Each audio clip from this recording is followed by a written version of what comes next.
ایک بھوکا لکھپتی۔ واٹسن نامی ایک لکھپتی سوداگر ایک دن صبح کے وقت کہیں جانے کو تیار تھا۔ نوکر ناشتے کی میز لگائے منتظر کھڑے تھے کہ اتنے میں ایک بھوکے بوڑھے نے آ کر سوال کیا، سوداگر صاحب، میں 3 دن سے بھوکا ہوں، کچھ کھانا ہو تو خدا کی راہ میں دلوا دو تاکہ میں بھی پیٹ کے دوزخ کو بھر لوں۔ واٹسن نے نہایت کراہت سے کہا، احمق بوڑھے، یہ نان بائی کی دکان نہیں۔ بوڑھے نے کہا، کچھ پیسے ہی دے دیجئے کہ بازار سے روٹی خرید لوں۔ واٹسن بولا، بس اب تقریر بازی ختم کر کے فوراً دفع ہو جاؤ ورنہ ابھی کتا مزاج پرسی کرے گا۔ غریب خاموش ہو کر نہایت بے دلی کے ساتھ چلا گیا، لیکن واٹسن جو ہی میز پر بیٹھا اسے معلوم ہوا کہ کسی بے احتیاطی سے چائے، مکھن اور میوے کو مٹی کا تیل لگ گیا ہے اور سب چیزوں سے تیل کی بو آ رہی ہے۔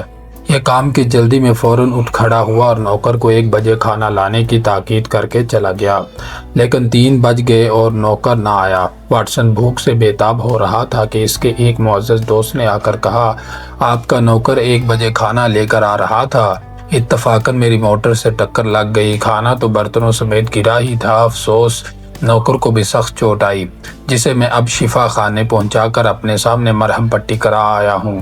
ڈاکٹر کہتا ہے نوکر چند روز میں اچھا ہو جائے گا، مگر میں اس سوء اتفاق کے لیے معافی مانگتا ہوں۔ واٹسن دوست کو رخصت کر کے مکان پر آیا اور باورچی کو رات کا کھانا معمول سے قدرے پہلے تیار کرنے کا حکم دیا، مگر باورچی نے رات کو سر جھکا کر عرض کی، میں کھانا پکا کر ایک معمولی کام کے لیے کمرے سے باہر نکلا تھا، واپس آ کر جو دیکھتا ہوں تو آپ کے کتے نے سب کھانا خراب کر دیا ہے۔ صاحب سخت جھنجھلائے، مگر اب کیا ہو سکتا تھا، پھل جو منگائے تو وہ بھی بدبودار معلوم ہوئے۔ ناچار بھوکا سونا پڑا۔ دوسرے دن صبح اٹھ کر چائے تیار ہوئی تو اس کی بھی وہی حالت پائی اور 1 بجے کا کھانا بھی کسی وجہ سے یوں ہی برباد ہو گیا۔ آخر ان باتوں کے پے در پے واقع ہونے سے واٹسن کو خیال آیا کہ ہو نہ ہو یہ اسی بوڑھے کی بد دعا کا نتیجہ ہے۔ ناچار وہ اپنے ایک دوست کے ہاں کھانا کھانے چلا گیا، لیکن جو ہی دوست کے ساتھ کھانے کو بیٹھا، میز پر کھانا رکھتے ہوئے نوکر کا پاؤں پھسل گیا، میز واٹسن پر آ پڑی اور یہ اس دوست کی میم صاحبہ پر جا گرا۔ اس کے گرنے سے انہیں بھی چوٹ آئی اور کھانا بھی سب کا سب تاہوبالا ہو گیا۔ ناچار واٹسن شرمندہ ہو کر یہ کہتا ہوا اٹھایا کہ میں اپنی بد نصیبی میں تمہیں ناحق شریک کرنا نہیں چاہتا۔ اب یہ دوسری رات تھی جو اسے افاقے سے بسر کرنی پڑی۔ تیسری صبح بھوک کے مارے اس کی حالت سخت ابتر ہو رہی تھی اور یہ حیران بیٹھا سوچ رہا تھا کہ کیا کروں اور کیا نہ کروں کہ اتنے میں اتفاقاً پھر اسی بوڑھے فقیر کا ادھر سے گزر ہوا۔ واٹسن نے دیکھتے ہی آواز دے کر اسے پاس بلایا اور اپنا سب حال کہہ سنایا۔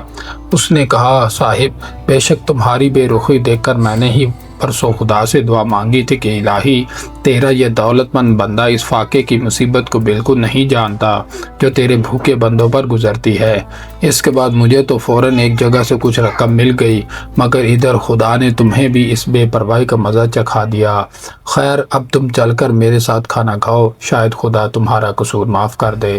بوڑھے کی بات سنتے ہی لکھپتی بھوکا فوراً ساتھ ہو لیا اور اس کی پرانی فقیرانہ جھونپڑی میں جا کر خوب پیٹ بھر کر بسکٹ کھائے اور چائے پینے کے بعد عہد کر لیا کہ آئندہ میں کسی فقیر کا سوال رد نہ کروں گا۔